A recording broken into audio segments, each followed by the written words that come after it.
Hi friends, welcome to my YouTube channel ABJ education. ABJ education में एक बार फिर से आपका स्वागत है। सेट थ्योरी में आपको जहां तक बताया गया था हम थोड़ा उससे आगे बढ़ने वाले हैं और इस क्लास में हम दो सेट को कंपेयर करने वाले हैं। दो सेट को कंपेयर करने के बाद जो रिजल्ट आएगा वो आपके सामने होगा। दो सेट को हम कंपेयर करेंगे कैसे? तो दो सेट को सबसे पहले कंपेयर करना हो, दो सेट को आमने सामने जब रखेंगे तो सबसे सिंपल तरीका है उसको कंपेयर करने का कि उसमें कितना सदस्य है ये गिन लें।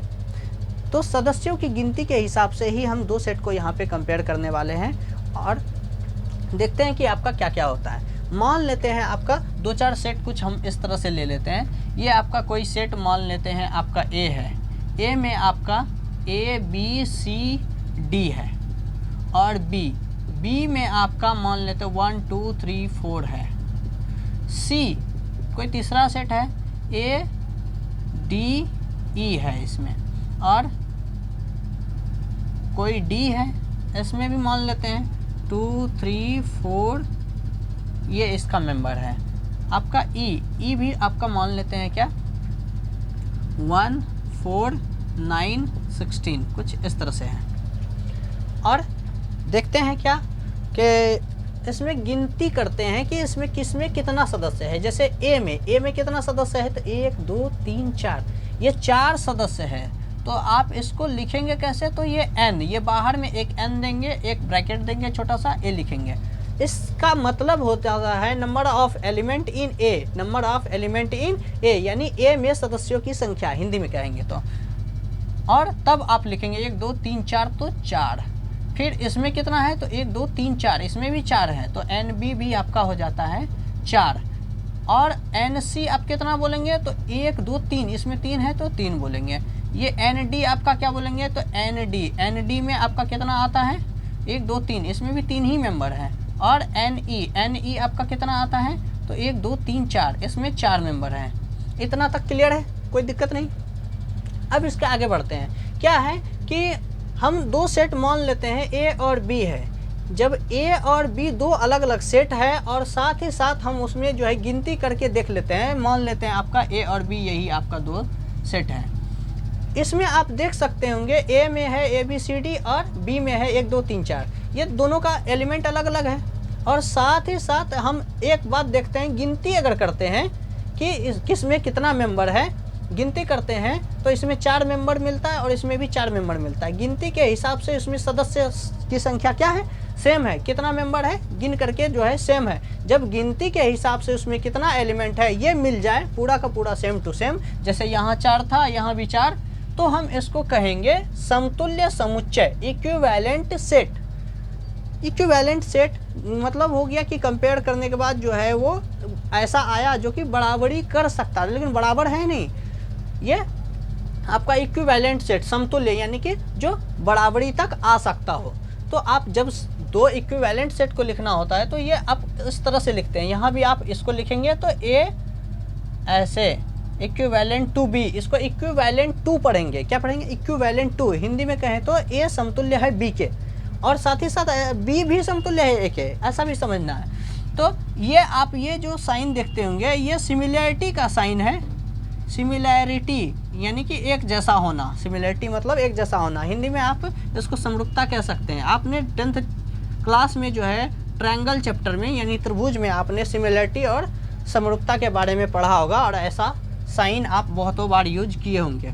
तो जब भी ऐसा कभी लिखा हुआ हो तो इसका मीनिंग होता है क्या कि इसमें जितना मेंबर है, ये सेट के नज़रिए से अगर देखें तो सेट A और सेट B में जितना मेंबर इसमें उतना ही मेंबर इसमें 5 मेंबर तो इसमें भी 5 मेंबर, इसमें 4 मेंबर तो इसमें भी 4 ही मेंबर, कुछ इसका यही मीनिंग होता है। जैसे कि हम यहाँ बात कर लेते हैं, ये देखिए 3 वाला क्या है C और D, इसमें 3 और इसमें भी 3 ही मेंबर हैं। तो हम इसको लिख सकते हैं C इक्विवेलेंट टू D। फिर आपका देख सकते हैं इसमें भी E में 4 मेंबर है तो हम A के साथ भी लिख सकते हैं E को, A सिमिलर है E के। और साथ ही साथ हम जो है E को B के साथ भी लिख सकते हैं, B सिमिलर है E के।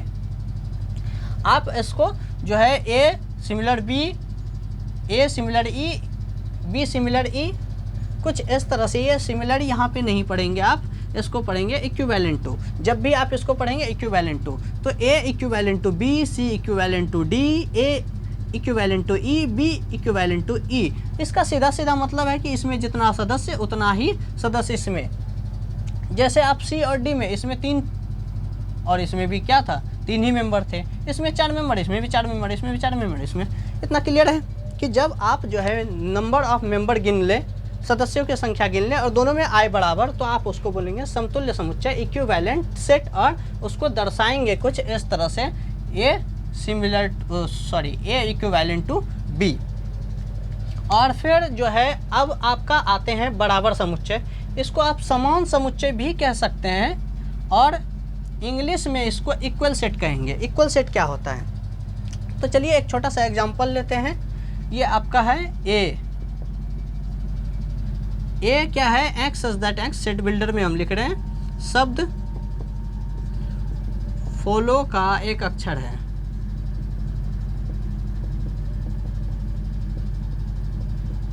और बी, ये बी है एक्स सच दैट एक्स, शब्द वोल्फ का एक अक्षर है।